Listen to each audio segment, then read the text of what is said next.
Tractate Sanhedrin, page 68. Today, Mitzvah Hashem, God willing, we're going to finish this beautiful Perek Shvi'i, the 7th chapter, Arba Mitot.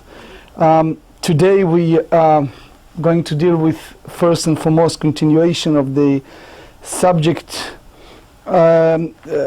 which is in a way a subject that occupied us not just in the past several days, but you can say that throughout the Masechet, using all the other sources that it's not part of Jewish spirit or Jewish law, in order to get information, to do good or to do harm to other people or to predict the future. So any form of sorcery, psychic, tarot reading, so in those days other forms, the differences between some type of achizat enaim, pretending that is real and it's not, versus real matter of sorcery or other form of magic way.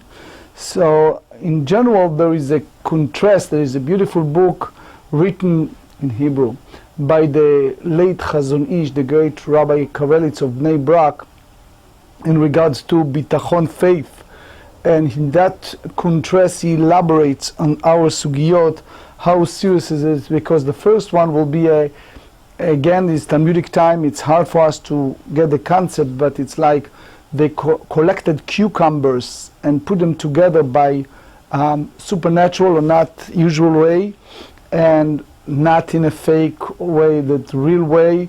Obviously is the issue of violation of prohibition in the Torah, how they do it and what exactly they are doing.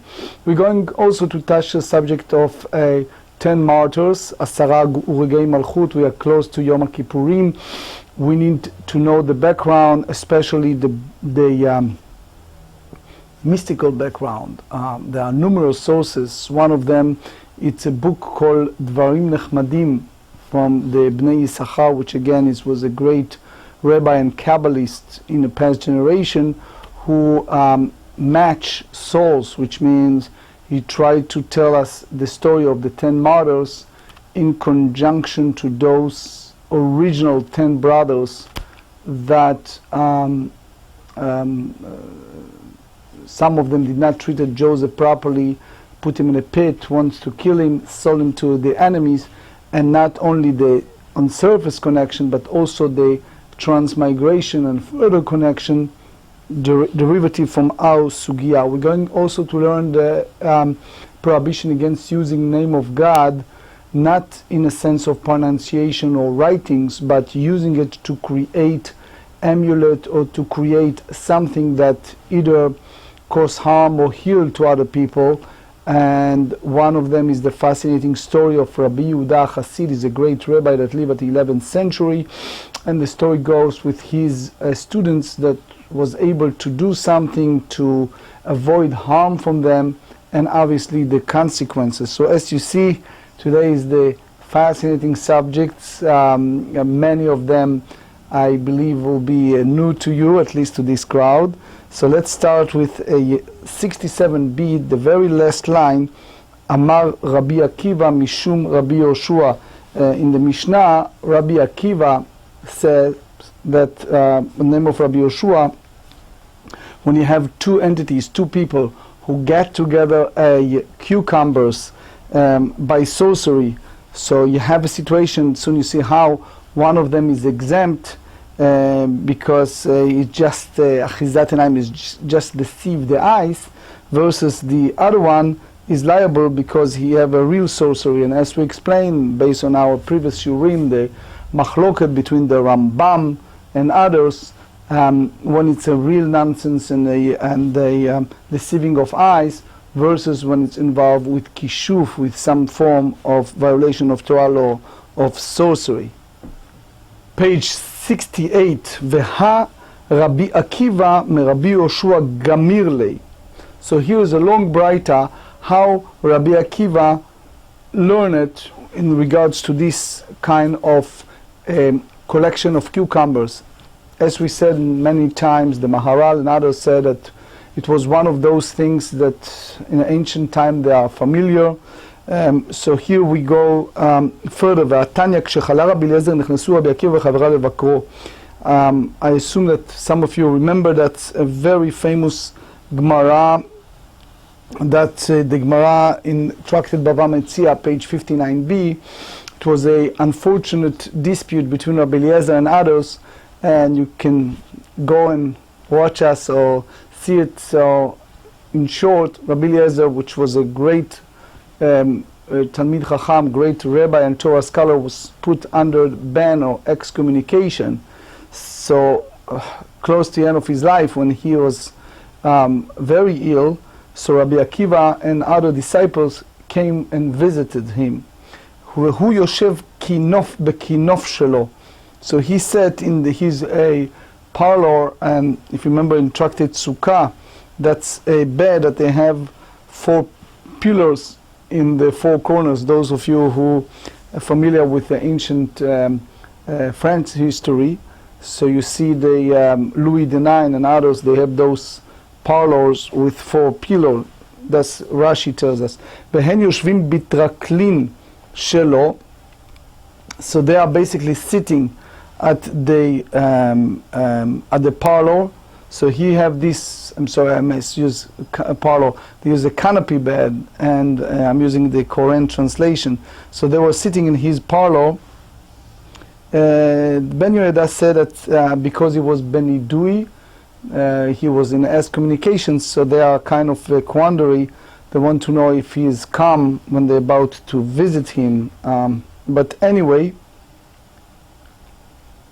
so ואותו היום ערב שבת היה. That day was Friday afternoon. ונכנס הורקנוס בנו לחלוץ תפיליו.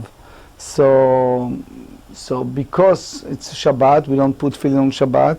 So that's what Rabbi Eliezer said in Menachot 36b. So according to that view, the sages prohibited the move from private to public domain on Shabbat while someone carries the tefillin. So that's considering hotza'ah, moving from one location to another. That's the way Rashi and Tosfot explained to us. So he came in to take it off. So ga'arbo v'yatza binzifa. So he basically reprimanded. So his father reprimanded him. אמר להם לחברם כתומי נשדתו של אבא נטרפה. He think that his father was basically is not well, is insane, because the whole idea is if he's calm and regular in a regular situation, he should take off his tefillin. אמר להם לחברם כתומי נשדתו של אבא נטרפה. אמר להם דעתו ודעת אמו נטרפה. When Rabbi Eliezer heard that, he said the opposite, that he, the Horkinus, and his mother were insane. Why they let go the prohibition of violation of Shabbat, that it's a punishment of stoning, of skila, and they're dealing with rabbinic prohibition, which means they delayed from lighting the Shabbat candles and prepare the foods and do hatmana, etc., etc. And the verses they're doing with taking off the tefillin, which is rabbinic. So Tosfot and others basically hold, Maharsha, you see it too, that the mitzvah lighting candles, it's upon the women, that should take precedence before others. When the sages realize that he is totally stable, his mind was stable, they enter to his room. So they sit, but they sit in a distance of 4 cubits. That's Gemara in Bava Metzia 59b that said that they should be in that distance because he did not accept the majority of opinion. The Mishnah Berurah, by the way, said that obviously, preferably, and we advisable that women should be carry Bigdei Shabbat before lighting candles. But he said if it's a situation like Chashash, a concern that will be too late, it's better to do it Bigdei Chol and lighting candles first and then wearing the Shabbat clothing. Because that's one of those core important things, not to violate Shabbat. So there are important 2 points I'd like to share with you. The first point is the Ben Yoyada, you see it in Yad Ramah 2, based on the Gemara in Psachim. Gemara in Psachim said, יותר מאשר העגל רוצה לנהוג, הפרה רוצה להעניק, which means he wanted to teach them, and he, soon you see, he was concerned why they come to learn with him. אמר להם, למה באתם? אמרו לו, ללמוד תורה באנו. אמר להם, ועד עכשיו לא באתם? So why now, when I'm close to my end of life, you come to study with me? Why? אמרו לו, לא היה לנו פנאי. They just say we don't have time. אמר להם, טמא אני, אם ימותו מיתת עצמן. So he said that because they are belittle his Torah, he was very strong, Ben Yehuda said, in his expression, his language. So it's a well-known story among the Hasidic world about Rabbi Shlomo of Karlin, Rabbi Shlomo Karliner, Hashem Yikom Damo. He was shot by a Cossacks just before Shabbat for no real reason. And while he was bleeding and get to the end of his life, he said to his followers, they were all shocked, he said, do not let them enjoy desecrating our joy of Shabbat, finish preparing the food. It was just the stage of very end of Friday and preparation for food before lighting candles. Do not let them ruin our Shabbat, just continue to prepare the food, lichvod Shabbat, in honor of the Shabbat. Anyway, he died young, he died 52 years old, Rabbi Shlomo ben Yuta. Anyway, אמר לו רבי עקיבא שלי מהו? Rabbi Akiva asked him, how about my death? אמר לו, שלך קשה משלהם. He said to him, Rabbi Eliezer said to Rabbi Akiva, you, death, will be worse than theirs, as you were my primary student and you did not come to study. So obviously we read on Yom Kippur Musaf the horrible death of the 10 martyrs, and the way that Rabbi Akiva died, it's beyond expression of words, the way that the Romans just torture him. You read more in Gemara in Brachot 61b. Anyway, the Bnei Yisachar, in his book called Dvarim Nechmadim, he brings something that is really frightened. He said that Rabbi Eliezer was the transmigration of the soul of Reuven, the first son of Yaakov, and because Reuven was not part of the selling of Joseph, he opposed it, so it was a transmigration of soul. But he says that the neshama of Rabbi Akiva was Nishmat Shimon, the brother that did things and wasn't right, so therefore it was a chance for Rabbi Akiva, if he studied Torah by Rabbi Eliezer, which is in a sense of transmigration, Shimon studied by Reuven, the transmigration of soul of Shimon by Rabbi Akiva, study with Reuven, which is the transmigration soul of Reuven. So again, to make it clear, everyone look at me. Again, the soul, according to the Bnei Yisachar in his book, Dvarim Nechmadim, the soul of the biblical Shimon transmigrate to Rabbi Akiva, the soul of the biblical Reuven transmigrate to Rabbi Eliezer, and since Rabbi Eliezer was under the ban, excommunication, Rabbi Akiva did not study with him. So he said, if Rabbi Akiva did study with him, which is the transmigration soul of Shimon, study with Rabbi Eliezer, the transmigration soul of Reuven, the death was much easier than the way he died. Again, that's frightening statement, but you can read it either in the book Dvarim Nechmadim, Bnei Yisachar, or my brother-in-law, Rabbi David Avraham Mandelbaum, in his beautiful, one of many books, Daf al Daf, also brought the whole interpretations. So anyway, so Rabbi Eliezer said to him, your death will be much severe than others. Natal shtei zrootav vehinichan alibo. So Rabbi Eliezer raised his 2 arms and placed them on his heart. Amar oy lachem shtei zrootai שהן כשתי ספרי תורה שנגללים. So he said that wow to you my two arms, that they are like a Torah scroll. If you see at Tzei Chaim, the two sides, that you didn't have shimush tamidechem, you didn't have a chance to learn with me. That's it's like rolling Sefer Torah in that sense. The Maharsha, also you see it from Rav of Apta, that said that the Koach HaTzadik, the power of the righteous, it's in hands, it's in teaching and learning. One of the great books that we call it Achiezer, in his introduction he elaborates on the power of Torah. They ask him just before the Shoah, which is about to start, should you publish this book? And he says opposite, just you should publish more because of the Shoah, the koach of the Torah, the koach of the hands. So he said, הרבה תורה למדתי, הרבה תורה לימדתי. I learned a lot of Torah, I taught a lot of Torah. הרבה תורה לימדתי ולא חסרתי מרביתי, אפילו ככלב המלקק מן הים. So again, that's using a euphemism. But he said that I have not received the wisdom, so like the dog lapping from the sea.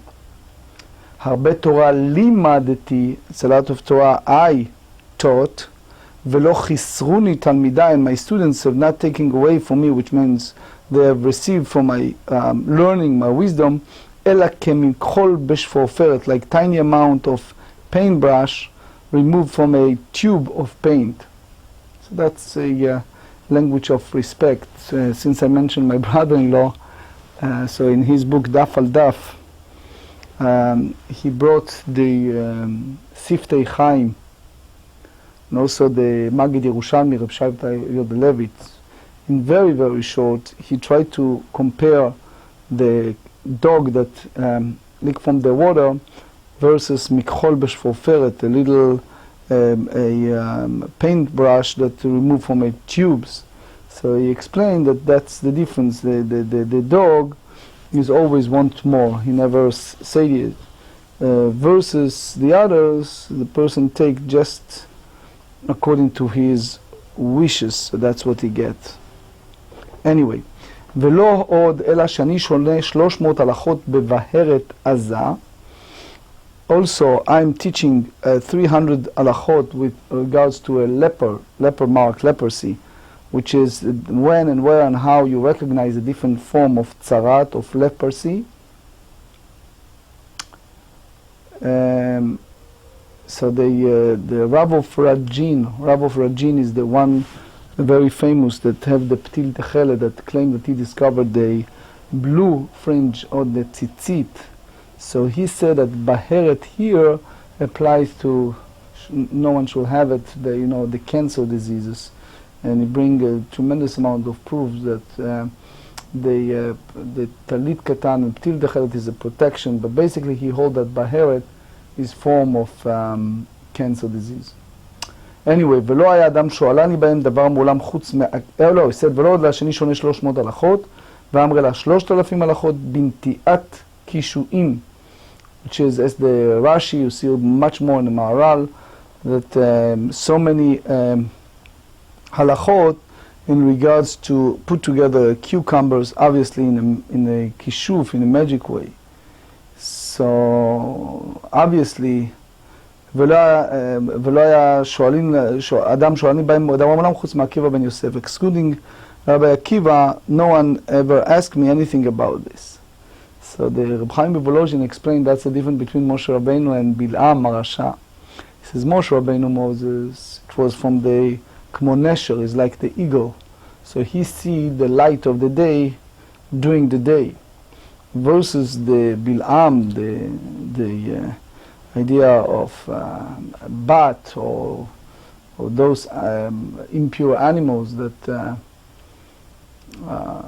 atalef, it's called in Hebrew, that only see it during the darkness of the night. That's the big difference between the two. So he said, פעם אחת אני והוא מהלכים היינו בדרך, Rabbi Akiva and I walking away. It's not along the way in a simple way, but anyway, אמר לי רבי למדני בנטיעת קישואין. He asked to learn about planting of cucumbers. And as we said, there's many ways to understand it. Maharal said that it's all euphemism. But anyway, אמרתי דבר אחד ונתמלא כל השדה קישואין. I said one thing and the entire field became filled with cucumbers. אמר לי רבי לימדתני נטיעתן למדני עקירתן. You taught me, my teacher, how to plant them. Teach me how to uprooting them. אמרתי לו, דבר אחד נתקבצו כולן למקום אחד. Which means that it's one thing that they were all gathered to one location. As we said, if you want to read more, there is a Maharal and others. אמרו לו, so after Rabbi Eliezer completed his word of sadness, of sorrow, so they ask him question in regards to law of purity or ritual impurity. אמרו לו, the sages said to Rabbi Eliezer, הכדור והאימוס והקמיע הוא צרור המרגליות, a ball made of a leather, with stuff with rugs, last, which is a frame whose shoes fashion, and the amulet wrapped in leather, and a pouch for pearl wrapped in leather. It's all the different examples that used to be in those days. They fill them, small way to wrap. So he said, והקמיע הוא צרור המרגלית ומשקולת קטנה. So how you treated? Mahu, how is that something that it's a recipient to ritual impurity or not? אמר להן, הן טמאים וטהרתן במה שהם. He says, they are susceptible to impurity, and their purification is affected by immersing them with mikveh, with the ritual bath, as there are no need to open them up. So Rabbi Yaakov Shor Zatzal, in the book called Kovetz Yad Shlomo, he brings the Zohar, Parashat Vayera, Tzadik Tet Amud Aleph 99a. He brings Midrash Ne'elam. So I'm just reading the Zohar. It's fascinating, the passing of Rabbi Eliezer HaGadol. והבו שואלים מיני באו סנדלה דאיבומה דנפק נשמתה ואמר טהור. There's that question with sandal shel yibum. So if you want to read more, as you see, it's in the Zohar, but that's min al shel gabe imum. Anyway, it's getting to the Zohar, so let's skip it. Anyway, the Shulchan Aruch in general said that when it's come to any type of sir shenikna me'akum, if you have any utensil that purchased by idol worshippers, others as well, they need to have a ducking that in a mikveh. It's one of the famous response of the late Rav Vozhner Zatzal in Shevet HaLevi. They ask him how and what's the difference between their times and our days, how you treated those things. Anyway, Rashi explained to us simply that he just wants to say that he remained steadfast in his view. Min al shal gabe ha'imus mahu amar len hu ta'or v'yanatza nishmato betahara. So again, if we take it literally, so you just go by the text. So they say that what do you do with shoe that is on the last? It's considered a complete vessel which need no further preparation, and therefore susceptible to impurity. So he said it's pure, and then he said it's the Amad Rabbi Shua Agla v'amar utar haneder utar haneder. So Rabbi Shua stood up and he said his excommunication, the vow is permitted, the ostracism that was placed on Rabbi Eliezer is removed. That's a big write-up in Mefarshim, that the Yerushalmi in Shabbat and others, that he finished with the word tahor, show how high he was. You see so much on this. You see Ben Yoyada on this. You see the Yored Yashin Lamed Dalet, and many more. Anyway, למוצאי שבת, So they visited him close to Shabbat. Then when the Havdalah took place and Shabbat was over, so obviously now is the time for the funeral, פגע בו רבי עקיבא מן קיסרי ללוד. So between קיסרי ללוד, Rashash explained why. היה מכה בבשרו עד שדמו שוטט לארץ. So he basically, he was so sad, he was so anguished that until his blood flowed to the earth. So obviously the Torah tells us in Leviticus 19:28, וסרט לנפש לא תיתנו בבשרכם, that we're not allowed to harm ourselves. But the Meforshim said that it's basically, it was said that the wisdom of the Torah, once someone asked me, what is the highest level of treasure in the world? What is the most highest place? So try to tell him, look, it's not the oil places in the Middle East. It's not that precious diamonds in South Africa. The highest places is the cemeteries. People who have such a gift from Hashem, this great potential to be a greatest authors, greater composers, greater people involved with awesome projects, and somehow for all kind of reasons it didn't happen. Tosfot said, Mishum seret lanefesh leika mishum Torah ka'avid. Tosfot said that he was just said because of missing so much learning the Torah that now is not available. The Tosfot in Yevamot 13 explained it. Meiri and others, Chuch Laner, explain why he was so sad. But anyway, it's a famous Tosfot, Yevamot, others, that Rabbeinu Tam used to hold all the times matbeot, precious coins. He used to say, Tov li Torat picha me'alfei zahav v'kesef, the study of Torah and teaching and learning Torah, it's more than any amount of valuable, precious money, coins. The Drashot Haran explain that Tirat Tzaddik, when the righteous like that departures from this world, the whole world, in the sense of purity, the Tahara Ruchanit, it's all descend. Patach alav, he begin his eulogy bashura, which means the Rashi explained that was the minhag, the tradition to have a quorum of people around the coffin, or in those days the body. So he began his eulogy and he said, Ve'amar avi avi rechev Yisrael uparashav. That's the pasuk that Elisha, the prophet, said in the second book of Kings, chapter 2. When Eliyahu, his teacher, went to heaven, so he said, Avi, Avi, woe, woe, my father, the chariot of Israel and its horsemen. Harbe ma'ot yesh li ve'en li shulchani lehartzotan. I have many coins, but I do not have money to changes to whom to give them.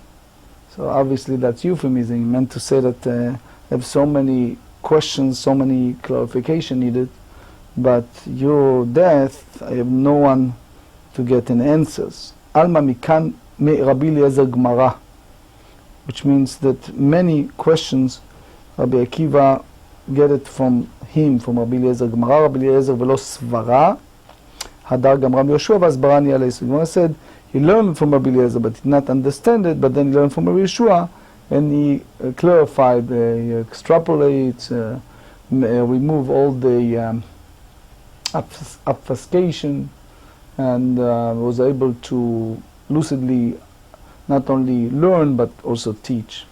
Heiche avad hachei. So now the question we asked earlier, how come he used the sorcery of Eliezer to collect those cucumbers? Ve'anantnan ha'oseh ma'aseh chayav. We just learned earlier that anyone who perform act of sorcery is liable. So the Gemara explain lehit lamed shani. So obviously the one who performs to teach himself the halachot is different. So obviously we said that just to understand all the derivative halachot, or sometimes to understand what we are prohibited, again, those giant rabbis in their level, they have total different setup and understanding, and in that sense, right to tempted with these things. The Amar Mar, this is very important, the law of sorcery. Deuteronomy 18 verse 9. Lo tilmad la'asot. The Torah said so clearly, we should not learn to do all these things. La'asot ata lamed. To do this type of things is prohibited.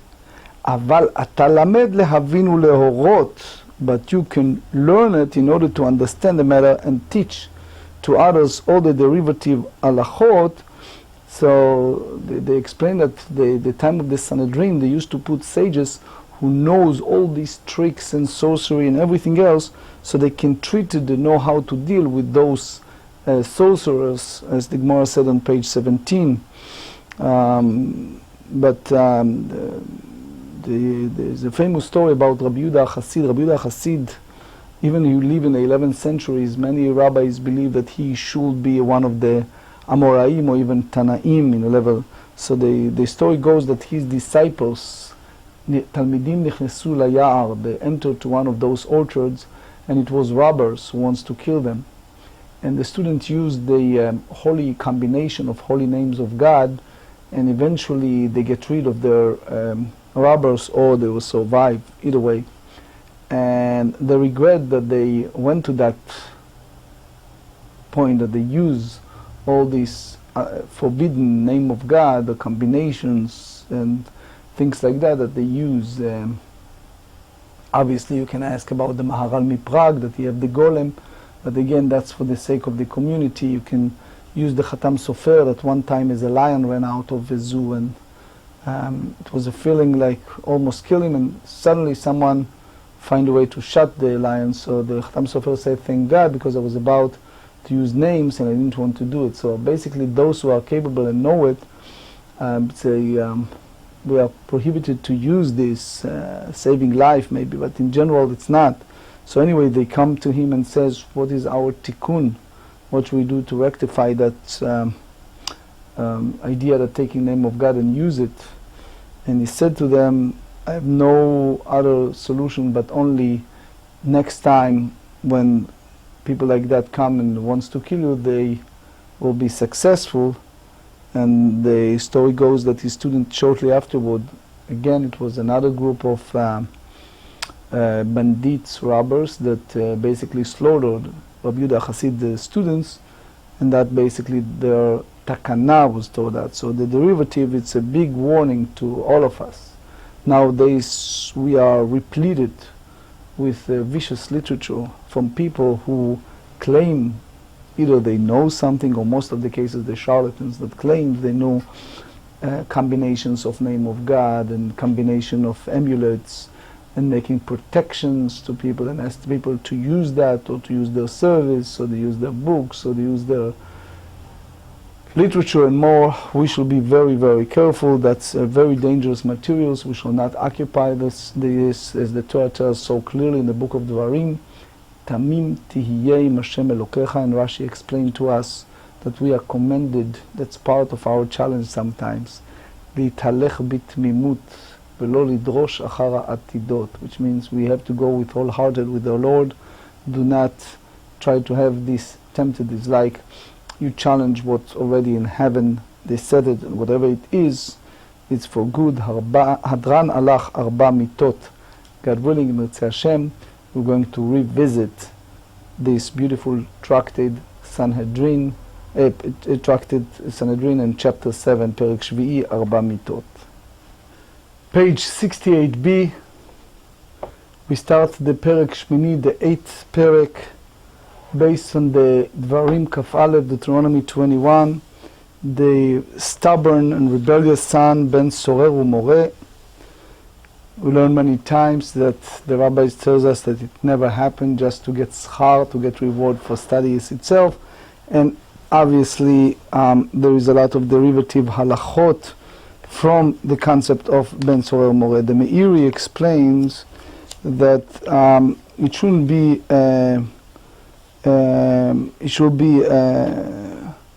kind of incorporated in the previous parak, but because didn't want to make it so long, that's the way the Meiri tells us, So that's the story of the perek. But anyway,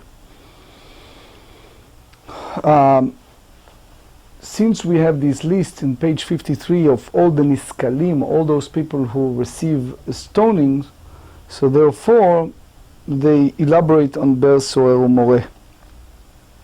Ben soer umoreh, a rebellious and stubborn son, when he is liable, when he receives skila, stoning, me'matai na'aseh ben soer umoreh. So the Meiri explained to us the difference why we use ben and not use bat. Anyway, misheyavi shtei se'arot. Misheyavi shtei se'arot. So the Rabbeinu Vadim and Ben Tenura and the Rambam and others, based on the Gemara later on, it means that when he passed the age of 13, and then you have the two public hair, and the Gemara later on said it will be a full hair, bottom hair, so then that's considering that category. But anyway, ועד שיקיף זקן, תחתון ולא עליון, אלה שדיברו חכמים בלשון נקייה. So obviously that's the idea. We're not talking about the facial hair, talk the genital hair, and that's the לשון נקייה. It's they use a proper, a clean language. They're just using a euphemism terms. שנאמר, the Torah said in דברים 21, כי יהיה לאיש בן סורר ומורה, בן ולא בת, בן ולא איש, קטן, פטור, שלא בא לכלל מצוות. So he said that the minor, so it's not reached the age of inclusion in the obligation of mitzvot, so therefore is not part of that. So a few points I would like to add to that. The Chok Israel, he brings from Reb Chaim Vital that Ben Sorer or Moreh neherag even before he was bar mitzvah.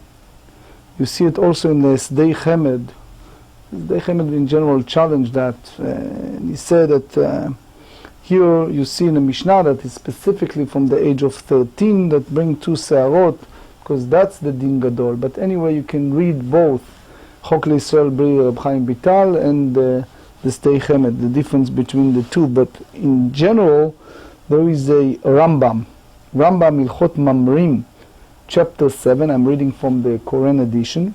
A stubborn and rebellious son becomes liable to receive the death penalty only if he committed the sins associated with him between the time that he was 13 years and 1 day old and grew 2 public hairs, and the time that his private part become surrounded by hair. So that's further on the Rambam said that there is a Torah edict that the stubborn and rebellious son is receive this skila, and its only son and not the daughter. And as we said, that the Meiri elaborates on the difference and why. Katan menalan defatu. How do you know that the minor is exempt from the punishment imposed of the stubborn rebellious son? Menalan kidektanei ta'ama. That's what the Mishnah said. Shelo ba lichlal mitzvot. That is not in the age of inclusion in mitzvot.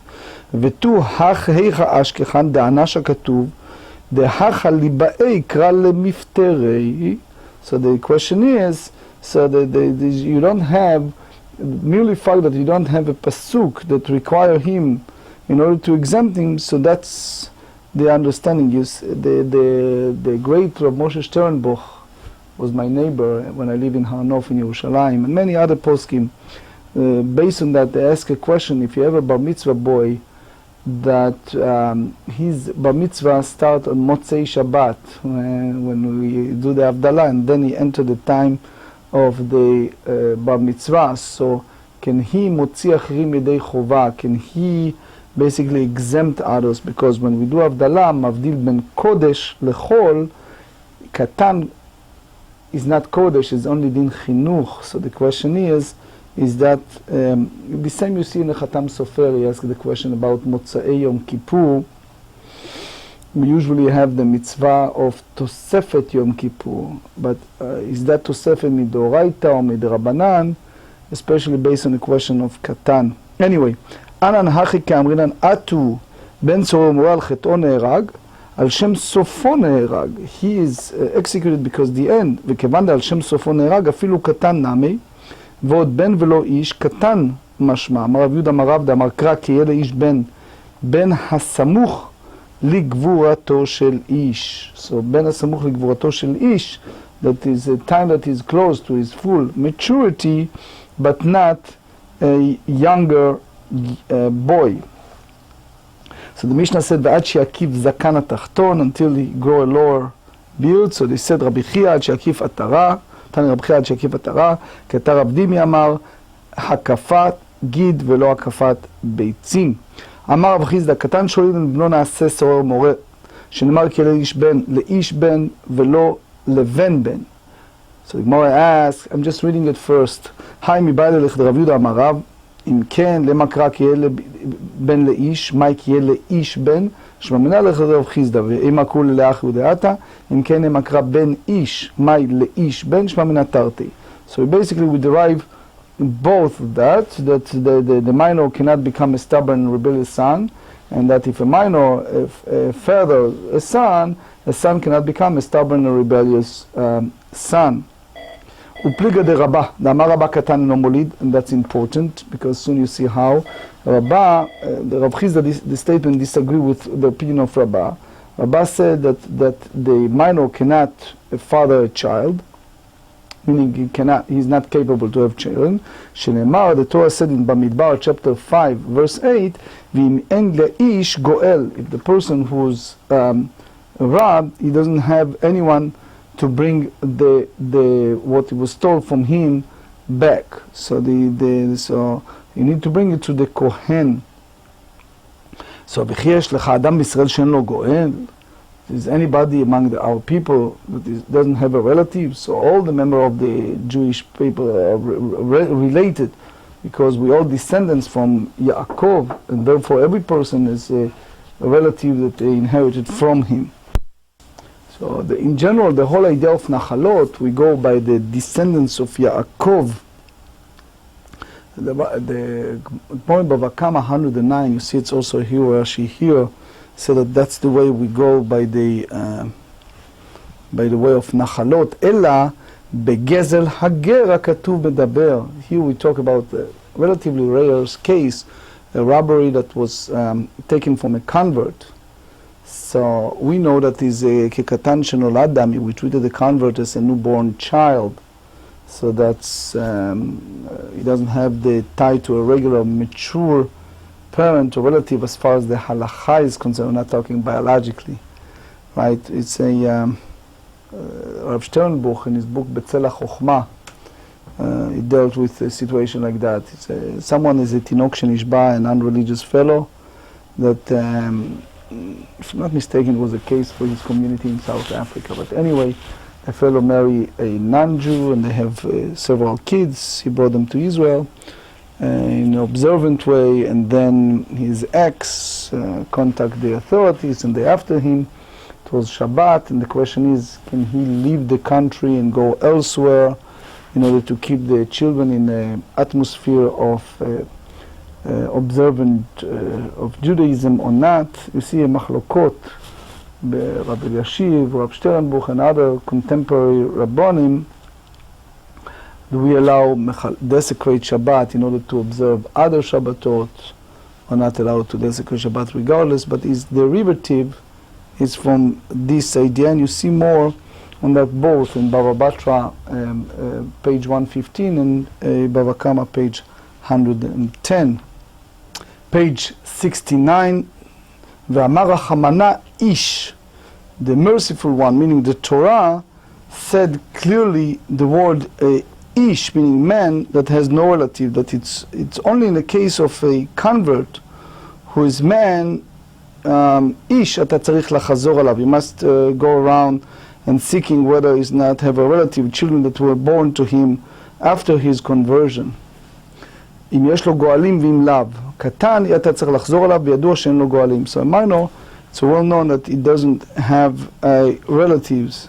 So some say that it's based on the book of Numbers chapter 5 verse 8 that said that a man has no ish that investigated the man and see whether or not he has any relatives. A similar expression in several places in the Gemara.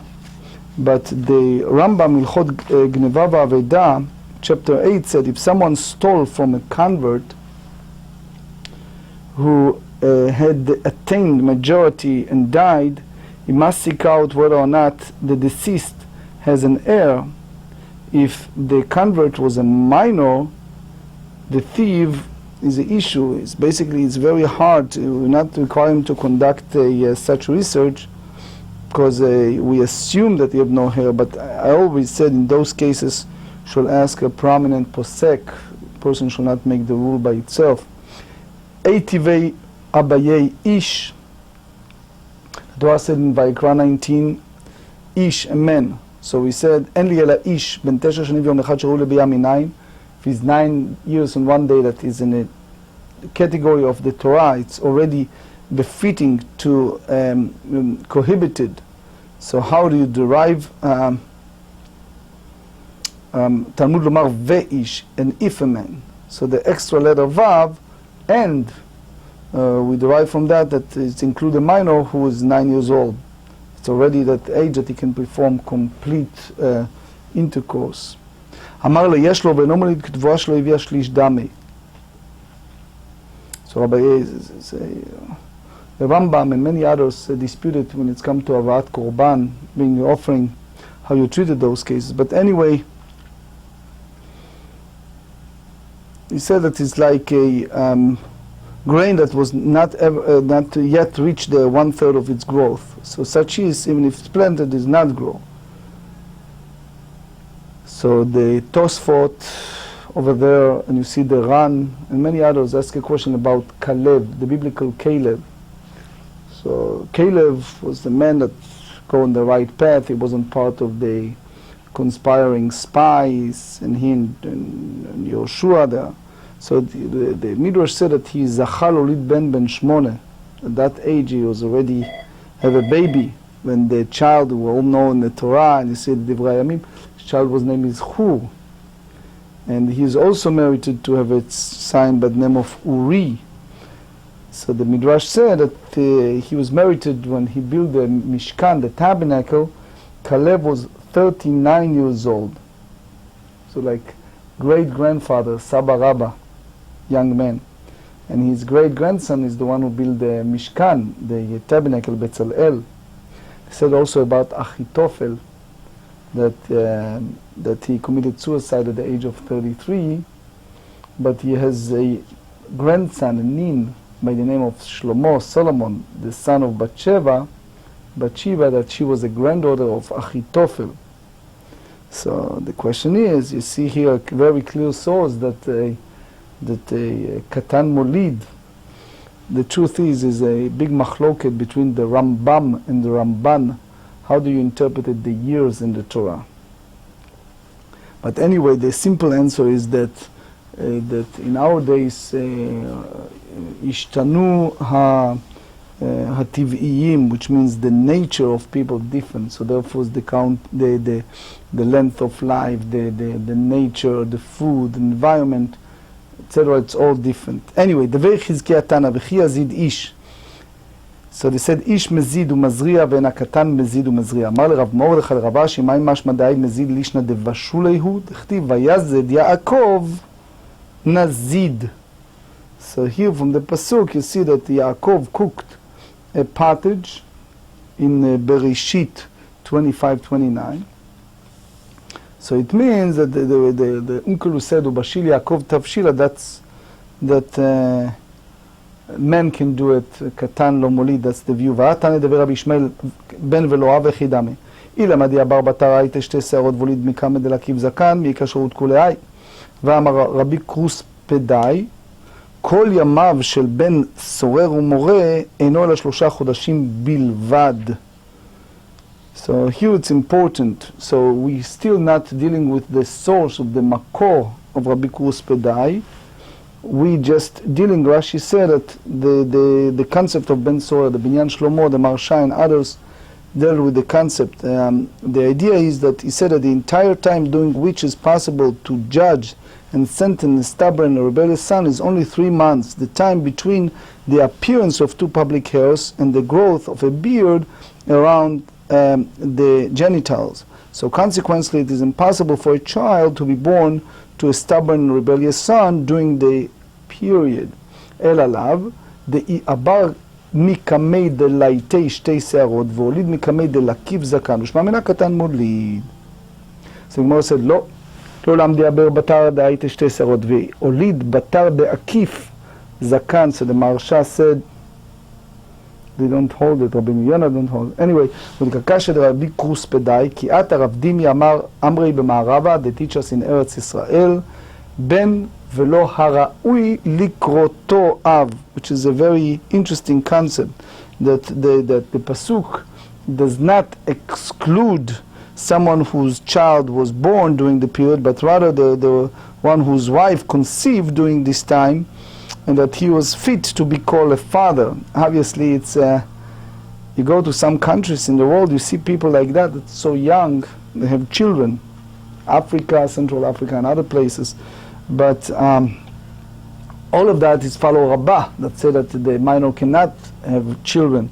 According to Rav Chizda, he is capable, so therefore it's all different things. All the Binyan Shlomo elaborates. The Maharsha said that here you have a Raya, we have a proof that the Rabbi Kurspedai, Rabbi Akiva Iger, you see it also, Rabbi Moshe Feinstein Zatzal and others dealing with a pregnant woman. And that you notice that she's pregnant. Do you treat it as a mesuleket damim or not? Anyway, גופה, אמר רבי קרוספדאי, אמר רבי שבתאי, כל ימיו של בן סורר ומורה אינן אלא 3 חודשים בלבד. Okay, so the Rav Hirschprung, his grandfather was the Rebbe and teacher of the late Kloisenburger Rebbe.